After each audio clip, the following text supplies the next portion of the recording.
Olá, trabalhadores! Eu sou Flávia Jordão, jornalista do Instituto Treni, e hoje nós vamos falar sobre prevenção e combate ao assédio sexual e outras formas de violência no trabalho. E claro que temos uma convidada muito especial. Recebemos a advogada Naira Ferreira dos Santos. Tudo bem? Seja bem-vinda! E hoje a gente está aqui para conversar um pouquinho. Eu digo que é uma conversa porque se eu vim aqui falar termos jurídicos para vocês, o juridiquês, vim falar difícil, vocês vão me olhar e vão dizer, não estou entendendo nada, para de falar logo, né? Então essa minha intenção é a gente conversar, porque é um assunto pesado, é um assunto que envolve o emocional das pessoas. Então vamos fazer com que essa conversa seja um pouco mais leve, trazendo conhecimento ao próximo. Mas é um assunto também que quanto mais a gente fala, mais a gente consegue trabalhar a prevenção dele, né? Com certeza. A gente tem que falar para que o outro que está sendo assediado, ele sinta-se à vontade de conversar sobre. Porque muitas vezes acontece do assediado não vir procurar ajuda porque ele se sente culpado de estar passando por essa situação. Mas a vítima não é culpada. E quais são os tipos de violência que podem acontecer no trabalho? Então, a violência é um termo geral, né? Todo assédio, digamos, é uma violência, mas nem toda violência é um assédio. Então, a violência é um termo geral, que engloba tanto as agressões físicas, que é um colega de trabalho dar um soco na cara do outro e empurrar o outro. Eu acho que essa é a mais fácil de identificar. Isso, né? E temos também os assédios morais, sexuais, temos também importunação sexual, comportamento sexual inadequado, uma gestão por injúria. Então a gente tem muitos exemplos de violência que acontecem na nossa vida cotidiana, mas também dentro do trabalho. Quando a gente fala do assédio moral, o que caracteriza um assédio moral? O assédio moral, são condutas repetitivas e prolongadas no ambiente de trabalho em que se busca humilhar o outro empregado. Piadinhas, humilhações, querendo desestabilizar emocionalmente aquele empregado cujo objetivo geralmente é que ele peça demissão. Ou então eu não quero mais que esse colega trabalhe comigo no meu setor, eu quero que ele peça para sair do setor. Então eu vou ficar todos os dias desprezando ele, humilhando ele, fazendo uma pressão mesmo. Uma pressão psicológica nele, para que ele peça demissão, para que eu consiga ter o meu objetivo. É sempre direcionado a uma pessoa específica, não é um grupo de pessoas. É sempre aquela pessoa e uma atitude só não vai caracterizar o assédio. Precisa ser prolongado, precisa ser reiterado. Se acontecer uma única vez, não é assédio. Não pode, também seria um ato ilícito, mas não é o assédio propriamente dito. E quando a gente chama assédio, o assédio moral, ele pode acontecer de três formas. A forma do assédio moral horizontal, que é os mesmos empregados na mesma hierarquia. Um assedia o outro, né? Eu vou te assediar, a gente é colegas de trabalho da mesma, temos um superior, e eu e você, a gente não se dá bem, e isso reflete no nosso trabalho, um humilhando a outra, ou eu te humilhando, principalmente, né? O assédio moral vertical, descendente, é quando o superior hierárquico, ele humilha, ele faz atitudes constrangedoras com o seu subordinado, e também não é tão incomum assim a gente vê o contrário, que seria um assédio moral ascendente, que é quando o subordinado começa a fazer piadinha com seu supervisor, começa a espalhar boatos, mentiras, fofocas para denegrir a imagem do seu supervisor. Então a gente tem essas três formas de assédio moral. Então qualquer empregado pode cometer um assédio moral. E quando é assédio moral e vem do superior para o inferior, como que a gente sabe a diferença? Como é que eu vou dizer? De um esporro, de uma briga, de uma chamada de atenção a um assédio moral? Geralmente uma bronca, ela vai ter um motivo aparente e ela vai acontecer uma única vez. O assédio moral, ele precisa ser reiteradamente. Uma única vez, como eu falei, não vai caracterizar o assédio. Dependendo da forma em que o gestor tratar o seu subordinado, pode ser que ele seja responsabilizado, pode ser um ato ilícito, mas não seria o assédio. É algo pontual quando é uma bronca. Isso, então assim, o gestor não precisa ter medo de chamar a atenção dos seus subordinados. Mas tem que ser sempre com educação. Exatamente, tratar o outro como eu gostaria de ser tratado. É sempre isso que a gente tem em mente, né? E quando a gente fala da questão do assédio sexual? O assédio sexual, como o próprio nome diz, ele tem um favorecimento sexual. E diferente do assédio moral, ele obrigatoriamente é de um superior hierárquico com o seu subordinado. Não existe o assédio sexual de um subordinado ao seu superior. Isso seria um comportamento sexual inadequado. Mas por que eu digo isso? Porque o assédio sexual sempre vai buscar uma vantagem. Você vai sair comigo, a gente vai trocar uns beijinhos e eu vou te contratar. Ou você vai conseguir aquela sua promoção tão esperada, mas aí você vai ter que sair comigo. E isso acontece muito, você que trabalha nessa área? Acontece muito e é bem difícil de provar, né? A gente vê muitas pessoas que não têm perfil de ser um superior hierárquico, que utilizam dessa posição dele para tirar uma vantagem. E isso não pode, isso tem que ser combatido e a culpa nunca é da vítima. E quando funcionários da mesma empresa querem ter um relacionamento, isso pode acontecer? Existem regimentos internos da empresa que não poderiam se relacionar aos empregados. Esse regimento interno não pode acontecer, né? Mas também um relacionamento, a pessoa ficar namorando dentro da empresa, também não pode. Não é um local de trabalho, não é um local para namorar. Mas cantadas, elas não são um assédio sexual. Desde que você tenha um respeito com o próximo, saiba os seus limites e que tenha um interesse comum. É como a gente diz no carnaval, não é não, é também no trabalho. Se eu não quero nada contigo, eu falei não, não insista. Porque se você insistir, pode ser que você seja um assediador. E já já a gente vai explicar também como a pessoa que está sendo vítima de assédio moral, sexual, pode fazer a reclamação. Mas agora eu quero que a doutora explique pra gente. Um gestor que trata todo mundo de maneira grosseira, isso é assédio? Não. Por incrível que pareça, não é assédio, porque o assédio ele é direcionado a uma pessoa específica e tem o objetivo de desestabilizar ela a ponto que ela peça demissão, ela peça para sair daquele setor.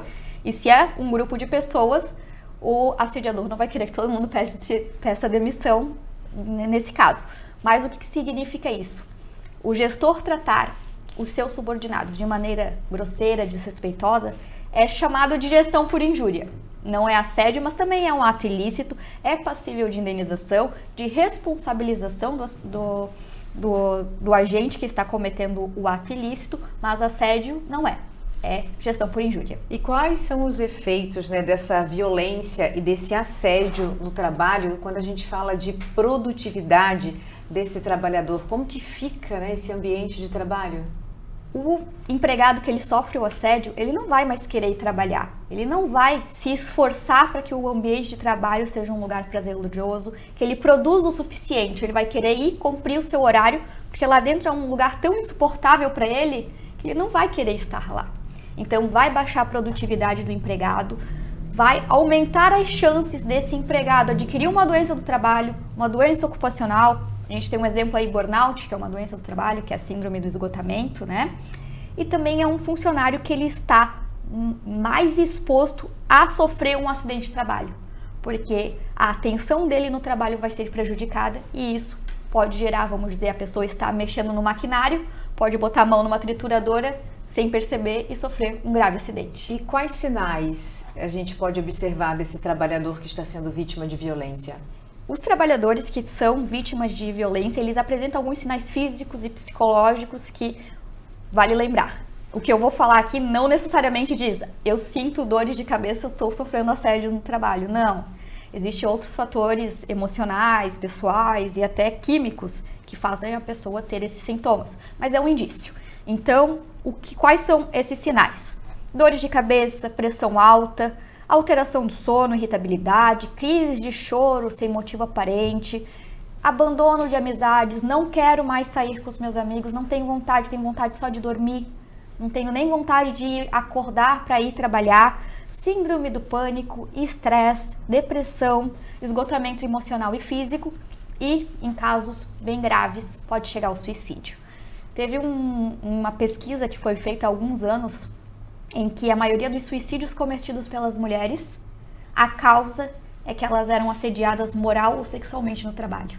Então é um problema de saúde pública, é um problema que interfere na vida familiar da pessoa e interfere no ambiente de trabalho. Então por isso é tão importante falar e combater. E como que a CIPA pode ajudar na prevenção? A CIPA, o objetivo da CIPA é trazer um meio de ambiente de trabalho mais seguro, mais sadio. A gente pensa na CIPA para prevenir geralmente acidentes de trabalho. No entanto, a CIPA é mais do que isso, porque se eu tenho um trabalho que é insuportável para os meus empregados, ele vai ficar doente mentalmente. E isso é um problema de saúde ocupacional. Então a CIPA ela tem que entrar. Ela tem que trazer esse assunto nas suas reuniões, né, que a gente chama nas suas reuniões diárias, nas ações do CIPAT, informar o que é esse assédio, que qualquer um pode ser assediado, que isso infelizmente é comum, mas isso não é certo. Não é mimimi eu denunciar um assediador.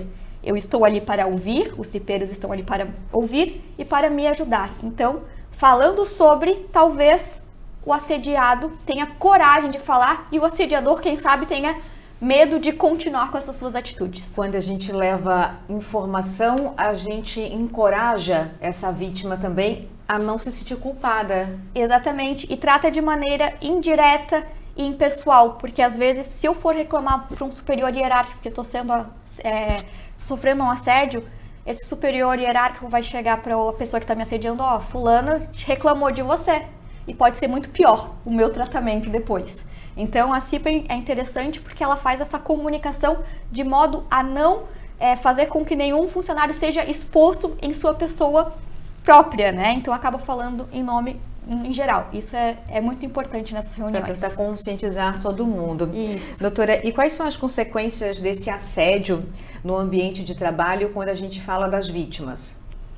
As consequências para as vítimas, além das todas as questões ali de doenças envolvidas, essa vítima ela vai ser provavelmente afastada do seu trabalho, porque ela vai pegar alguma doença.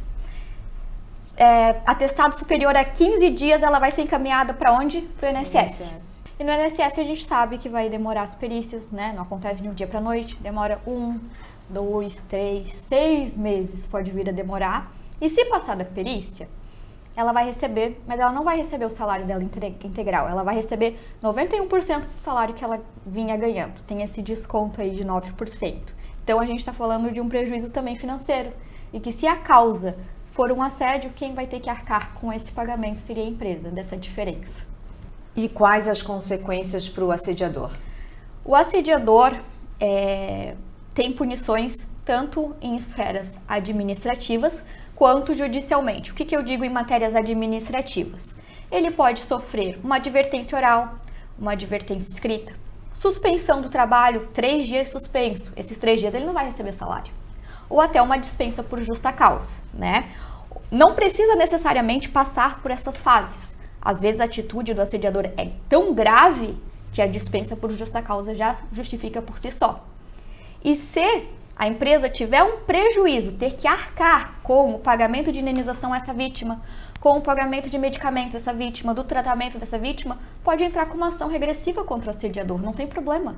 O assediador pode responder, ele é o culpado disso, em que pese a empresa responder pela saúde dos seus funcionários, por ter um ambiente de trabalho sadio. A partir do momento que tem uma pessoa que está fazendo com que os meus empregados sejam contaminados por esse ambiente, ele responde e materialmente, né, dinheiro vai ter que pagar. Agora voltando ali para a situação do chefe, como que a gente pode distinguir aquela bronca de um assédio moral? A bronca ela vai acontecer uma única vez e ela vai ter um motivo aparente, né? O assédio moral ele vai acontecer de forma bem repetitiva e não vai ter um motivo. A pessoa vai estar me assediando, vai estar passando tarefas que é impossível de realizar, prazos impossíveis para eu realizar, me manda fazer dancinhas para redes sociais para atrair cliente, me manda cantar em público para ver se eu consigo atrair cliente. Isso seria um assédio. Uma bronca, né? Você não está prestando atenção nisso, você tem que melhorar nisso. as suas metas, você não cumpriu as suas metas desse mês, está acontecendo alguma coisa? Isso não é assédio, né? Isso a gente diz que é livre do empregador poder exigir dos seus funcionários. Obviamente, sempre com respeito, com educação, que não vai ser caracterizado como assédio. E esse funcionário que identificou que está sofrendo esse assédio moral, para quem ele pode recorrer? É importante que a empresa ela tenha sempre esse diálogo através da CIPA, porque eles podem procurar numa reunião da CIPA essa ajuda dos próprios cipeiros. O RH da empresa tem que estar aberto, tem que estar preparado para receber esse tipo de denúncia. O superior hierárquico. E é muito bacana hoje em dia, a gente tem muitos canais de ouvidoria, de canais de denúncia dessas empresas. Até tem empresas que tem site, que no próprio site tem canal do empregado, e nesse canal do empregado tem essa possibilidade de denúncia. Então, temos meios de denúncia, vai depender da própria empresa, mas via de regra, RH, CIPA, superior hierárquico e canais de denúncia. E quais as consequências legais se forem identificados assédios e essa empresa não faz nada? As consequências tanto vai na esfera judicial quanto em esfera administrativa. Judicialmente, a vítima ela pode entrar com uma ação de indenização por danos morais, doença ocupacional, aí pedir uma pensão vitalícia porque reduziu minha capacidade. Eu hoje não consigo ficar sob pressão, não consigo entrevistar ninguém de tão ruim que foi o meu ambiente de trabalho. Então isso vai impactar no meu salário. Então temos indenizações muito altas para a empresa. E a empresa vai responder isso porque a empresa é responsável pelos seus empregados. Depois a empresa entra contra o assediador, né? Mas é importante que, se a empresa não nada fizer, maior é o grau de culpa dela. Agora, a empresa está fazendo toda a tua função, está dando voz às pessoas, então a empresa não tem uma culpa reduzida. Então o valor de indenização vai diminuir. E se não chegar judicialmente, administrativamente a gente tem os sindicatos que podem ir para a empresa e fazer um termo de ajustamento de conduta. Ministério Público do Trabalho, Ministério do Trabalho. Então, essas entidades, elas têm como ir na empresa administrativamente e falar assim, olha, você é obrigado a melhorar esse teu ambiente de trabalho. Caso a gente tenha mais uma denúncia, é uma ação coletiva, uma ação de indenização coletiva. E as ações de indenizações coletivas, a gente está falando de valores milionários. É um prejuízo muito grande para a empresa. E quando a gente fala de discriminação, o que pode ser caracterizado? Então, assim como no nosso dia a dia, a discriminação também está presente, infelizmente, no ambiente de trabalho de gênero, em razão da religião, em razão da raça, em razão de orientação sexual. Enfim, são inúmeros tipos de discriminação que a gente tem, né? E o que a gente é comum, que nós mulheres passamos, que às vezes nem a empresa sabe que isso não pode acontecer, é no ato de ser contratadas ou no ato de uma promoção à empresa ou o superior hierárquico vem conversar com a gente e fala assim, tu já tem filhos? Tu é casada? Tu pretende ter filhos? Porque essa empresa precisa de você nos próximos 2 anos, então você não pode engravidar, você não pode sair da empresa nos próximos 2 anos, então a empresa pede para que você não engravide nesse período. Isso é uma discriminação por ser mulher pelo fato de poder ser mãe, então isso não pode. E quais são os sinais que uma pessoa está sendo discriminada no ambiente de trabalho? É muito semelhante aos casos de assédios, porque o que vai envolver é o psicológico da pessoa, mas um exemplo que acaba sendo também de discriminação, que eu gosto de trazer, que às vezes não é tão aparente, né, essa discriminação, eu não estou, né, sendo tratado tão mal assim, né, é a empresa que não cumpre o seu plano de cargo. Né? Então a empresa tem um plano de cargo, mas esse plano de cargo existe que o empregado X obrigatoriamente faça alguns cursos. E essa empresa dá oportunidade de cursos para outras pessoas, mas para esse empregado nunca vai dando. Ele fica 10, 15 anos na mesma função, enquanto os outros que estão lá há 2 anos já estão progredindo de função. Talvez seja um caso de discriminação, algum motivo pode ter ali, né? E quando a gente fala de consequências emocionais para essas pessoas discriminadas? Igualmente como o assédio moral, o assédio sexual, essas violências psíquicas, emocionais que a gente tem, traz um prejuízo social. A pessoa vai ficar doente, né? Ninguém tem uma saúde de ferro para suportar viver num ambiente em que ninguém é empático comigo, que ninguém tem, que eu não estou tendo oportunidades, então eu vou ficar doente, eu vou produzir menos, eu não serei um empregado suficiente bom para aquela empresa e nem vou me sentir nesse ponto. E quais os canais têm disponíveis para que essas pessoas busquem ajuda? Tanto discriminação quanto assédio, qualquer tipo de violência, ele deve procurar o RH ou a CIPA, ou então seu superior hierárquico, ou se a empresa disponibilizar canais de denúncia. Esses canais de denúncias que a gente traz podem ser através de e-mails, né? A empresa não tem um site que tem uma parte ali do empregado, mas pode ser, temos hoje e-mails. Então, dar voz a esse problema para que a pessoa se sinta à vontade de me procurar. E quando a gente fala de discriminação no ambiente de trabalho, o líder daquele setor tem uma importância fundamental para estar atento ao que está acontecendo. Isso. A função da liderança é trazer esse assunto, dar voz, dizer, acontece, isso é assédio, isso não é assédio, isso pode, isso não pode. E vocês que estão passando por isso ou que já passaram por isso, me procurem. Então, o papel do líder é estar disponível para que venha me denunciar, que eu acolha a vítima, que eu ajude ela a melhorar esse ambiente de trabalho e que eu leve para um superior, se necessário, se não for eu, o cargo supremo, para que tome as medidas necessárias. Puna o agressor. Né? Não adianta eu acolher a vítima e deixar o assediador ali, porque amanhã pode ser outra pessoa, a vítima. Então é necessário que puna, independentemente dos lucros que esse assediador traz para a empresa. Que às vezes é um gerente que é um ótimo gerente de vendas, a empresa não quer perdê-lo, mas está adoecendo alguns funcionários, então talvez não seja necessário mantê-lo ali. Nós falamos aqui de vários tipos de violência, né? A violência física, que é mais fácil de identificar, falamos do assédio, falamos também da discriminação no ambiente de trabalho. Como que essas empresas podem trabalhar na prevenção? Falar sobre o assunto. A gente só vai conseguir combater, a gente só vai conseguir fazer com que o assediador tenha medo das consequências que ele pode sofrer se a gente falar, né? Então tem que ser um diálogo constante dentro da empresa para que a gente possa ter a oportunidade de denunciar e de punir o agressor. Então, falando que a gente consegue combater. Como tudo na nossa vida, no ambiente de trabalho, também é necessário. A gente sempre fala para os nossos filhos: quando tiver algum problema na escolinha, fala para mim ou fala para a professora.